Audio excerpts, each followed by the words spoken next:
a vivirlo.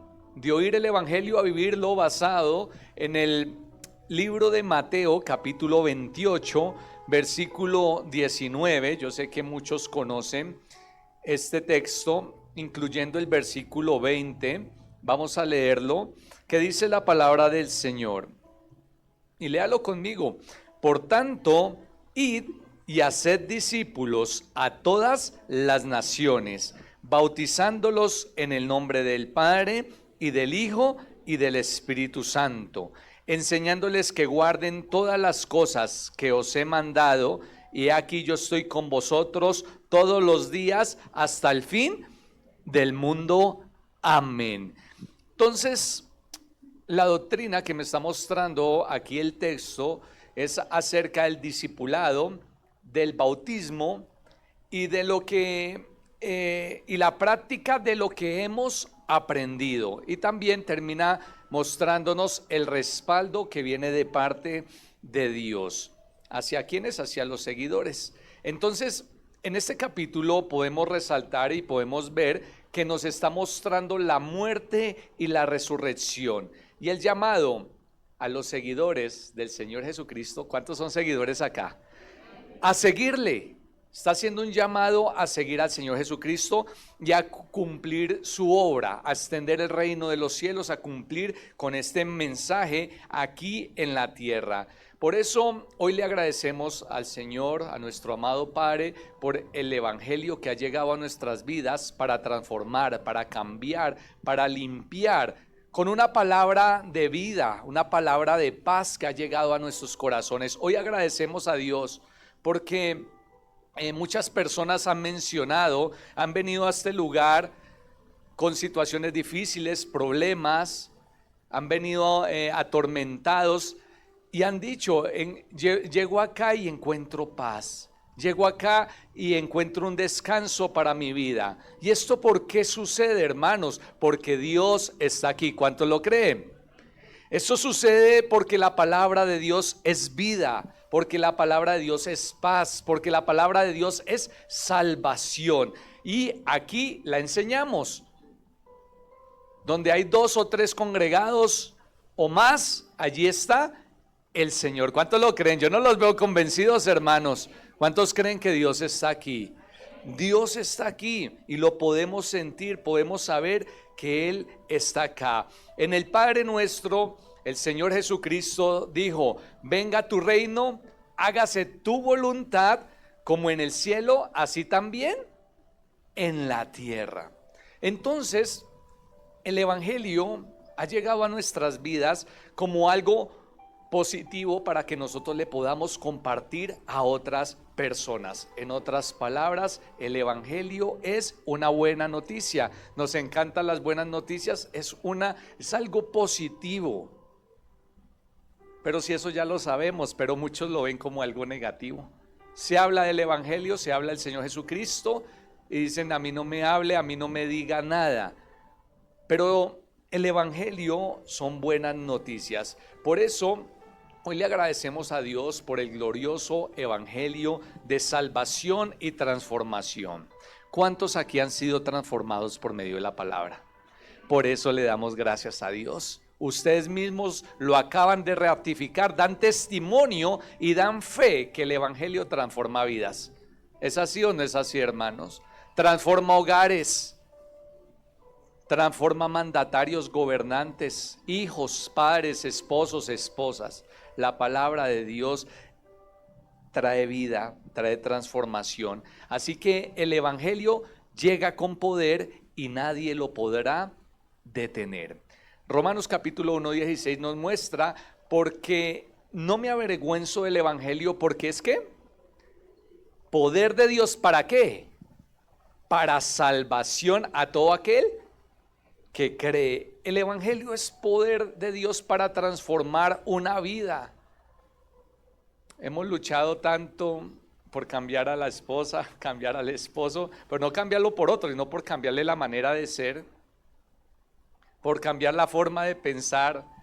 Pero haga así, muévase así, coma así, póngale a los huevos así, dele aquí, de aquí. Hermanos, nosotros no podemos cambiar a nadie. pero el Evangelio, la obra del Espíritu Santo, transforma personas. Corazones duros, fuertes, personas con el conocimiento más elevado, el coeficiente intelectual más alto que nosotros podamos descifrar humanamente, pero Dios transforma. El Evangelio llega a las vidas para transformarlas y traer salvación. Entonces, quiero que veamos en esta mañana 4 puntos vivenciales que tomo de este pasaje, y el primero es el discipulado. Podemos ver aquí la importancia que Dios le da al discipulado. Él dijo, por tanto, id y haced discípulos. ¿Hacer qué, hermanos? Entonces, las personas en ese tiempo necesitaban de un Salvador, acudían a Él. Pero más allá de algo material, estas personas se dieron cuenta que Él podía saciar sus vidas, que Él las llenaba, que cuando iban a Él eran sanos, eran libres los endemoniados, que cuando acudían a Él encontraban algo que el mundo no les podía dar. El mundo les ofrecía, pero no les podía dar.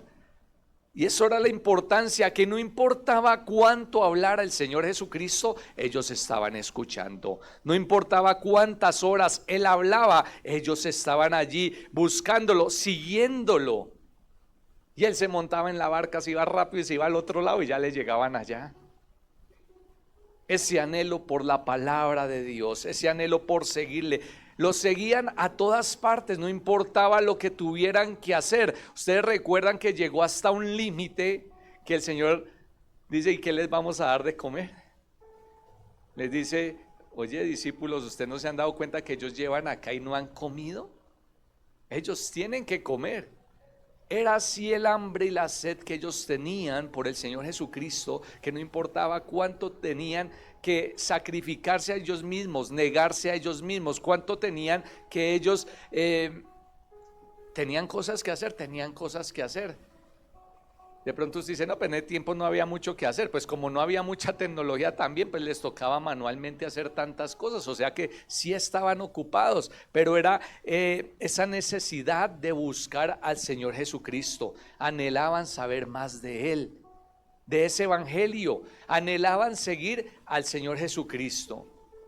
Dios en esta mañana y a través de su palabra no nos manda a seguir instituciones, no nos manda a seguir organizaciones, no nos manda a seguir personas. Él nos está llamando a seguirle a Él, porque Él es el único que nos puede conducir al Padre. ¿Cuántos lo creen? El texto nos está hablando de un discipulado vinculado a un proceso de formación. El discipulado no solamente es oír, el discipulado ha sometido a un proceso de formación, de aprendizaje. Cuando vemos los filósofos en la antigüedad, ellos tenían discípulos. En este tiempo también, cuando estaba el Señor Jesucristo, el rabí tenía sus discípulos a quienes les estaba enseñando. Ellos determinaban quién iba a tomar sus clases, quién no iba a tomar sus clases. O el discípulo que quería aprender más, le decía al rabí, ¿puedo ser su discípulo? Él le decía, sí o no. ¿Esto para qué es? Para que haya un proceso de crecimiento espiritual y de conocimiento en el Señor Jesucristo, para seguidamente, como está diciendo el texto, podamos ser bautizados. Entonces, allí en este pasaje también nos habla de la doctrina de la triunidad, que está hablando del Padre, del Hijo y del Espíritu Santo. ¿Por qué? Porque el Espíritu Santo es quien nos revela al Hijo, y el Hijo es el que nos lleva a conocer al Padre. ¿Cuánto les parece interesante? Es necesario los tres. Por eso es muy claro, dice bautizándolos en el nombre del Padre, del Hijo, aunque ya vamos a ver esa parte. Después del discipulado, sigue diciendo allí en el versículo 19 y el versículo 20, que ellos vivan lo que han aprendido. Que la Biblia no es solamente para tenerla abierta en la casa, sino que la Biblia es para vivirla, que la Biblia es para practicarla. ¿Cuántos dicen amén? No es para dejarla en el Salmo 91 todo el tiempo. Es para que nosotros podamos tomar ese salmo y reprender las fuerzas del mal, Cuando hay miedo, hay zozobra, usted diga: el que habita al abrigo del Altísimo morará bajo la sombra del Omnipotente. Y diré yo a Jehová: esperanza mía y castillo mío. Pero mi Dios, ¿en quién confiaré? ¿Qué sigue? Él me librará del lazo del cazador, de la peste destructora con sus plumas. Entonces eso es para declararlo y hacerlo vida en mí. Eso es para que yo pueda reprender las obras de zozobra, de miedo, de temor que llega muchas veces a nuestra vida para atacarnos y robarnos la paz que precisamente Dios la viene a dar. Entonces la palabra de Dios es para ponerla en práctica. Hay muchos que temen encontrarse con el Salvador. Y si yo busco más de Dios, ¿qué me puede pasar? Y dice: qué miedo. Si yo me entro más con Dios, qué susto. No, de verdad pasa, ¿cierto?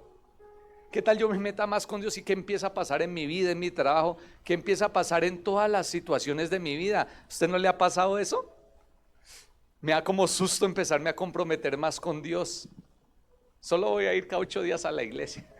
Me da miedo entrar en un programa de discipulado, pero hermano, hoy Dios te está llamando y te está diciendo que debemos ser discípulos de Jesús. ¿Cuántos lo quieren hacer?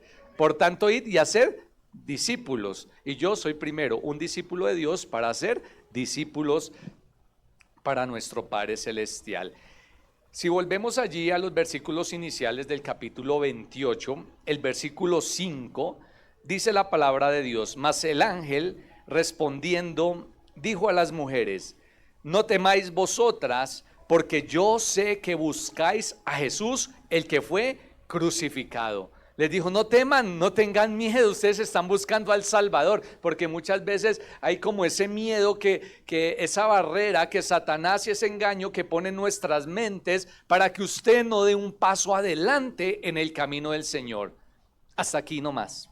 De ahí no voy a avanzar un poquito más. Dios te tiene para grandes cosas, pero nosotros limitamos el poder de Dios sobre nuestra vida. ¿Queremos que nos sane? Queremos que nos sane. Pero queremos servirle, no queremos servirle. Le ponemos límites, le ponemos condiciones al llamado y al mandato que Dios ha puesto sobre nuestras vidas. Entonces está diciendo, y pasemos al versículo 6 y 7, porque aquí cuando nosotros nos acercamos al Señor Jesucristo, ¿cuál es el evangelio que nosotros conocemos? Aquí en el versículo 6 y 7 nos está explicando, dice que Él no está muerto, sino que el Señor Jesucristo resucitó. ¿Cuánto le dan la gloria al Señor?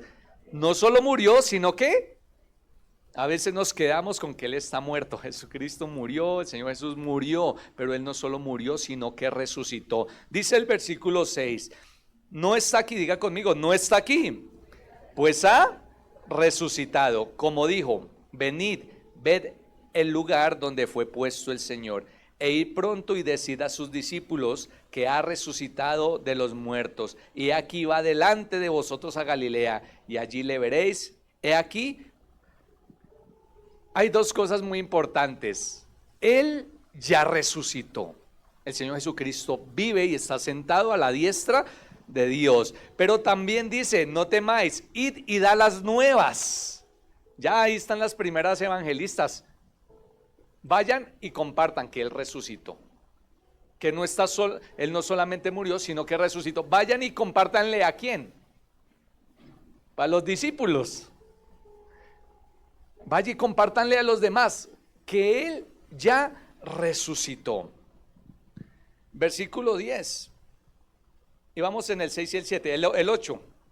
Ellas con temor, pero con alegría, o con gran gozo, como dicen otras versiones, salieron a compartir a otras personas del Salvador. Ellas fueron corriendo a dar las buenas nuevas a los discípulos. Y esto me tocaba un poco a mí, porque el Señor nos dice: vaya y hagan discípulos.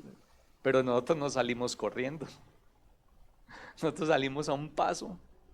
Si es que nos levantamos de la silla para hacer lo que Dios nos está diciendo, que vayamos y demos el anuncio, o sea, esa buena noticia a las personas que están pasando esa hambre y sed de justicia, esas personas que van camino al infierno, a las personas que no encuentran esperanza de vida. El versículo 10 dice, vayan, compartan que yo resucité. ¿Qué les dijo?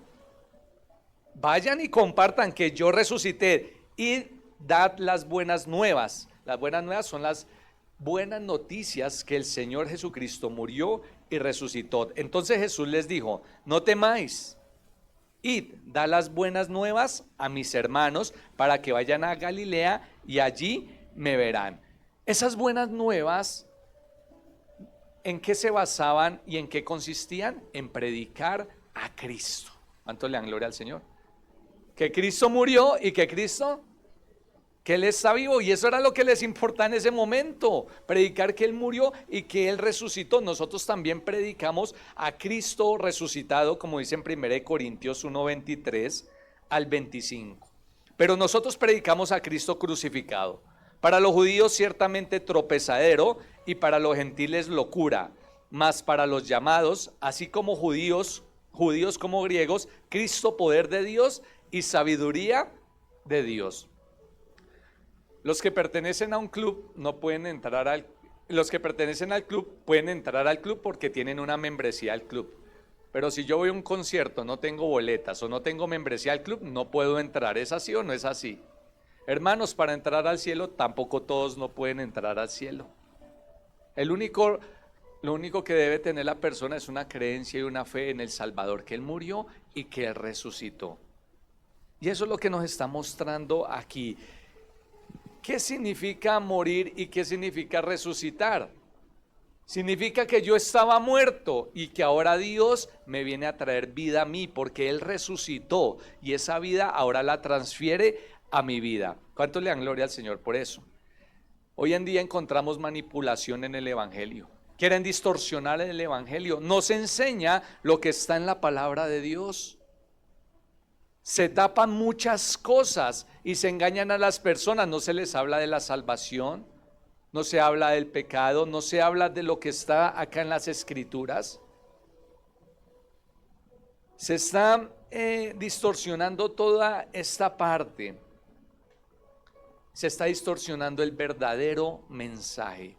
Pero hoy Dios nos está diciendo que prediquemos la palabra, que Él quiere que se hagan discípulos, que el Evangelio llegue a todo lugar. El verdadero mensaje, ¿dónde lo encontramos? El verdadero mensaje lo encontramos en la palabra de Dios y esto es lo que nosotros debemos obedecer. Los discípulos no obedecieron a los sacerdotes, a lo que los sacerdotes estaban diciendo en ese momento.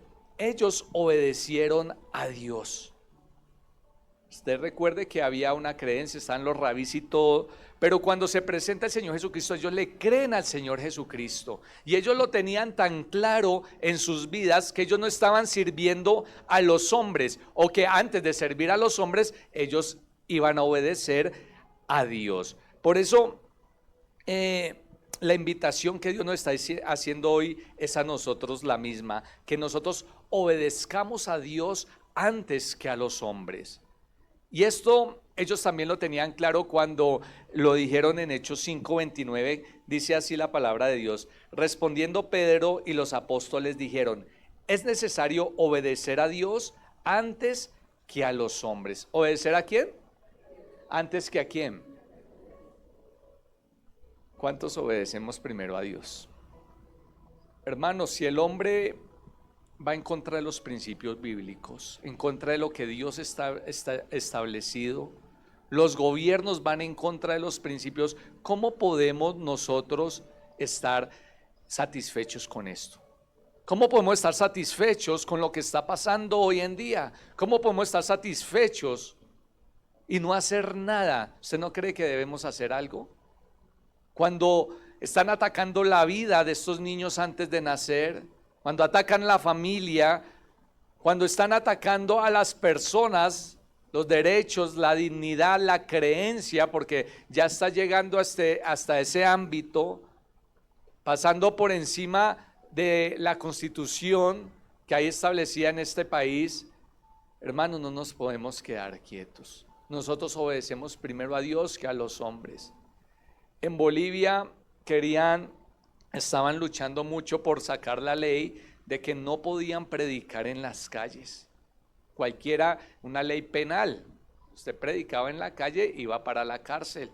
Hermanos, eso se está viendo en muchos lugares, en muchos países, como comentó mi esposa, en Europa, al lado de estas hospitales donde practican el aborto, si ven a una persona parada allá, asimilan que esa persona está parada allá orando, y esa persona va para la cárcel, así no esté profesando ninguna palabra. Porque esto es algo espiritual, hermanos. Y nosotros cuando vamos a votar, cuando vamos a hacer todo esto, nosotros no estamos creyendo en el ser humano. Nosotros no creemos a las personas, nosotros creemos a Dios y hacemos estas elecciones con sabiduría, con entendimiento, entendiendo que todo es espiritual. ¿Qué corriente nosotros estamos permitiendo que se sitúe en un país? ¿O trae yugo o trae bendición? ¿Cuántos entendemos esto, hermano? Entonces, allí la palabra de Dios nos está mostrando que también Él nos menciona que el Señor Jesucristo tiene toda la potestad en el cielo, toda autoridad y potestad en los cielos y en la tierra. El 18 dice, y Jesús se acercó y les habló diciendo, toda potestad me es dada en el cielo y en la tierra. Entonces, con el poder otorgado que el Padre le da al Señor Jesucristo para que gobierne ¿en dónde? En todo el universo. Por eso, día tras día muchas personas se convierten no a una religión, sino que se unen al gobierno y al señorío del Señor Jesucristo para una salvación. Entonces el Señor tiene toda autoridad en los cielos, sobre toda potestad de las tinieblas, sobre Satanás, pero también todo dominio acá en la tierra, sobre todo el dominio del hombre, sobre todo lo que hay. En Romanos 14:11 dice, porque escrito está, vivo yo, dice el Señor. ¿Para qué es todo el dominio y el señorío del Señor? Para que toda rodilla se doble delante de Él. Hasta allá alcanza todo el dominio sobre todo ser humano, sobre todo lo que hay en las huestes espirituales, sean de maldad o sean de luz, o sea que hayan acá en la tierra. Dice el 14:11 de Romanos, vivo yo, dice el Señor, que ante mí se doblará toda rodilla y toda lengua confesará a Dios. Entonces Él tiene toda la potestad para que usted y yo en este momento estemos aquí adorando al Señor. Tiene toda la potestad y todo el dominio para que todo el mundo alabe al Señor, los animales, las plantas, la tierra entera, todos los seres humanos, todo lo que existe, alabe el nombre del Señor. Y en Filipenses 2:10-11 ratificamos nuevamente lo que dice, para que en el nombre de Jesús se doble toda rodilla de los que están en los cielos y en la tierra y debajo. ¿Dónde era la autoridad y la potestad que tenía el Señor Jesucristo? Tiene una autoridad, una potestad sobre las personas para transformar, cambiar, para que la persona doble rodilla delante de Dios y reconozca que hay un Salvador. Hermanos, estamos acá en este momento y yo sé que Dios estará hablando en esta mañana a nuestros corazones, porque Él quiere que nosotros compartamos las buenas nuevas de salvación. Pero se necesita, y va a estar martillando nuestros corazones, porque se necesita personas que tengan fe, que crean en Él. ¿Cuántas personas tienen fe? Yo sé que usted tiene fe, usted cree en Él, y Él nos quiere retar a avanzar un poco más. Entonces el primer punto, que era pues el más largo de todos, era el discipulado, la importancia de ser discípulos del Señor. La importancia de seguirle a toda costa, la importancia de hacer un esfuerzo. Los que están acá en las escuelas de formación dicen, uy, me toca madrugar un poquito más, me toca asistir constantemente. Hermanos, ese es el costo. Los que seguían al Señor Jesucristo en ese tiempo tenían que caminar y no habían tenis como hay hoy en día, que hay zapatillas que amortiguan. Ellos caminaban como... con sus sandalias, caminaban con su tipo de zapatos de esa época. Pero terminó resaltando lo siguiente: el anhelo de ellos era seguir al Señor Jesucristo. El anhelo de nosotros sea que, hermanos, seguir al Señor Jesucristo. Número 2, el bautismo. La palabra bautismo o bautizo significa sumergir. Él dijo, bautícelos en el nombre del Padre, del Hijo. Pero qué hermoso, Porque está diciendo, sumérjanse en el Padre, en el Hijo y el Espíritu Santo, como yo les comentaba ahorita. El Espíritu Santo me presenta a Cristo, yo voy a Cristo, y el Señor Jesucristo dice, nadie va al Padre. Nadie va al Padre sino a través de mí. Entonces, ¿cuál es el ejemplo que nosotros tomamos para el bautismo? El ejemplo que nosotros tomamos es este. Primero, discipular y después al bautismo. ¿Cuál referente tomamos nosotros? Tomamos el referente del Señor Jesucristo. Él conocía las Escrituras, Él aprendió, Él se instruyó, Él sabía que era orar, sabía que era ayunar, Él sabía acerca de las Escrituras, Él sabía quién era el Padre. Y luego Él se bautizó aproximadamente en una edad, siendo ya consciente de una edad de 30 años. Y ese es el ejemplo que nosotros tomamos para bautizarnos. ¿Cuántos lo creen? Lucas 3:23 dice, Jesús mismo al comenzar su ministerio era como de 30 años. Hijo, según se creía, de José, hijo de Elí. Entonces, el bautismo es la representación de algo que ya pasó. Muchos creen que el bautismo es para perdón de pecados, que el bautismo tiene otros significados, pero realmente el bautismo demuestra algo que ya pasó, una obediencia. Hoy participábamos de la cena del Señor, pero reflexionábamos cómo era nuestra obediencia al Señor, si hemos obedecido o no hemos obedecido. ¿Qué fue lo que ya pasó? ¿Qué me dice? El arrepentimiento, el nuevo nacimiento, que yo tomé una decisión de ser un seguidor del Señor Jesucristo, de ser un discípulo del Señor Jesucristo. Eso que pasó en mi vida, que yo fui y acudí a Él para perdón de pecados, ahora lo voy a demostrar públicamente en las aguas, mostrando que yo muero cuando me sumerjo y que yo ahora resucito tomando la resurrección del Señor Jesucristo sobre mi vida. Entonces, el bautismo es una representación y la tomamos como ejemplo, siendo nosotros también conscientes de lo que estamos haciendo. Nos discipulamos primero y nos bautizamos seguidamente. Nosotros no vemos en la palabra de Dios el bautismo de los niños, nosotros vemos el bautismo del Señor Jesucristo y en eso creemos. Número 3, la obediencia. Ser hacedores. El versículo 20 dice la palabra de Dios, enseñándoles que guarden todas las cosas que os he mandado. Guardar todas las cosas que nos ha mandado es obediencia. Y Santiago 1, 22 al 25, me pueda usted acompañar allí a leerlo. Dice la palabra de Dios, mas sed hacedores de la palabra y no tan solamente oidores, engañándoos a vosotros mismos. Porque si alguno oye la palabra y no la pone por obra, este tal es semejante al hombre que considera en un espejo su rostro natural. Porque él se consideró a sí mismo y se fue, y luego se olvidó qué tal era. Mas el que hubiere mirado atentamente en la perfecta ley, que es la de la libertad, y perseverando en ella, no siendo oidor olvidadizo, sino hacedor de la obra, este será ¿qué? ¿Cuántos quieren ser bienaventurados, hermano? Está diciendo que enseñemos a los nuevos discípulos a obedecer a Dios, a obedecer los mandatos que Él nos ha dado. Yo los conozco, yo los obedezco y yo le enseño a otro a obedecer lo que está aquí escrito. Y que tengan por seguro lo siguiente, dice, yo voy a estar con ustedes hasta el fin. Miren lo interesante que está diciendo acá. Si usted obedece, guarda mis palabras, dice el Señor, yo voy a estar con ustedes. ¿Cuántos quieren que Dios esté con nosotros? Porque Él dice ahí, y tengan por seguro esto, que estoy con ustedes siempre hasta el fin de los tiempos. Entonces, la obediencia es un paso fundamental del creyente. Y número 4, podemos ver el respaldo de Dios. El versículo 20 dice, y aquí yo estoy con vosotros todos los días hasta el fin del mundo. ¿Por qué va a estar con nosotros todos los días hasta el fin del mundo?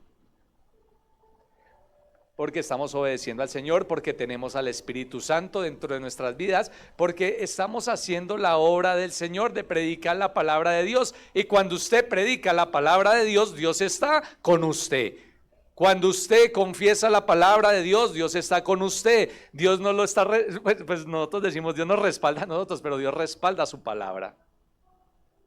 Usted dice, uy, esa persona hasta estaba viviendo así, ¿y por qué se hizo el milagro? Porque Dios respalda su palabra. La palabra de Él es lo que Él respalda. Si Él dijo algo, Él lo cumple. ¿Cuántos creen, hermano? ¿Cuántos tienen fe? Yo veo, ¿se está perdiendo la fe o está aumentando la fe, hermanos? Él respalda la palabra, dice, yo voy a estar con ustedes. Porque donde nosotros nos movamos, nosotros somos embajadores del reino del cielo. Nosotros estamos demostrando a Dios en nuestras vidas. Cuando alguien se cayó y usted lo levantó en la calle. Cuando alguien no tenía que comer y usted le dio que comer. Cuando dimos un esfuerzo mayor a lo que debíamos dar el esfuerzo. Cuando en el trabajo le piden un favor y usted lo hace. Porque usted dice, si esta empresa progresa, yo voy a progresar también. Si esta empresa le va bien, a todos nos va a ir bien. Y estamos trabajando, soy agradecido con el trabajo. Porque a veces busca uno el quiebre es para el jefe, el quiebre para la empresa. Por eso hace un tiempo enseñamos que los sindicatos, eso no proviene de Dios. Eso no es bueno, no estar metido en esas cosas que van, porque nos han tendido la mano. Entonces nosotros encontramos un respaldo de Dios. ¿Para qué más? Para que usted en su casa, cuando se enferme nuestros hijos, nuestra esposa o el esposo, usted ponga las manos sobre ellos y ellos puedan ser sanos. ¿Cuántos lo creen, hermano? Para que usted ore por otra persona y encuentre restauración, salvación, libertad, milagros, señales, prodigios. Para que cuando nosotros hagamos algo, es que no somos nosotros, hermanos. Es Dios el que está haciendo la obra. Y nosotros creamos, tengamos fe. Mire, a veces tiene hasta más fe el que no es cristiano que nosotros. Y le dice la persona, ¿puede orar por mí? Y uno dice, ¿será que sí va a hacer Dios algo? ¿Será que sí lo va a sanar o se va a morir? ¿Será que el Señor va a hacer algo? Y tiene más fe el otro que dijo, ore por mí, y uno con esas dudas. ¿Será que oro? Y uno ora con esas dudas, hermanos. Él dijo que estará con nosotros todo el tiempo hasta el fin de los siglos. Siempre va a estar con nosotros y Él respalda su palabra. Algunos se sienten incapacitados por orar por otra persona, se sienten incapacitados. No, ¿y yo qué le voy a decir, hermano? Yo no sé también qué le va a decir, no le puedo ayudar ahí. Acá está lo que usted va a decir. Abre tu boca que el Señor la va a llenar. El Señor respalda su palabra y nosotros predicamos a Cristo muerto y resucitado, que Él nos limpia de todo pecado. En Hechos 1:8 dice la palabra de Dios, pero recibiréis poder cuando haya venido sobre vosotros el Espíritu Santo, y me seréis testigos en Jerusalén, en toda Judea, en Samaria y hasta lo último en la tierra. Hermano, tenemos al Espíritu Santo, tú tienes el poder de Dios en tu vida. Accionemos el poder de Dios en nuestra vida. ¿Cuántos lo creen? Hermanos, mire, estaba tantas cosas, mire, estaba la noche de ayer, bueno, antier, el viernes en la noche, bueno. Sí, uy, mire, me empecé a poner mal, enfermo, pero enfermo, que no podía dormir. Y ustedes saben, yo creo que también les ha tocado a veces tan duro que hasta uno durmiendo se queja del dolor. Pero difícil. Y yo ya no aguantaba, y yo creo que fue un virus de esos que dan tan duros. Y no aguantaba con mi estómago, con la vida, con todo. Ya estaba ahí, no, pero verdad, hermano, momentos difíciles.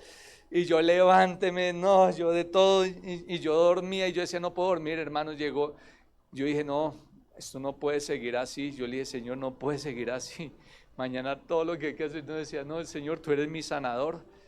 Y yo dije, Señor, en el nombre de Jesús. Y yo puse las manos y oré. Y le oré, pero con fe, hermanos, porque hay que orar con fe. No oremos sin fe. Usted dice, yo voy a ir a orar, listo, el Señor me ore. Pero hermano, hay que tener fe. porque todo esto es sobrenatural. Y pongo las manos ahí y oro y vuelvo y me acuesto y en un momento sentí que como que ¡pum! Me estiré, como hacen los niños cuando levantan. Una estirada ahí en la cama, como que quedé hacia lo largo estirado y empecé a sentir que algo me subía así. Y yo dije, uy, como que es hora de pararme, pero dije, no he podido dormir, estoy cansado. Y yo dije, no me voy a levantar. Y dije, no, me levanto y ya vomité y todo eso, pero ya pude recobrar sueño, o lo menos pude dormir. Yo, Señor, muchas gracias, tú eres bueno, pero eso fue muy evidente después de la oración. Ahí pasó algo. Yo sé que ustedes tienen testimonios de parte del Señor y esos testimonios hay que contarlos a las personas. ¿Cuántos están de acuerdo, hermanos?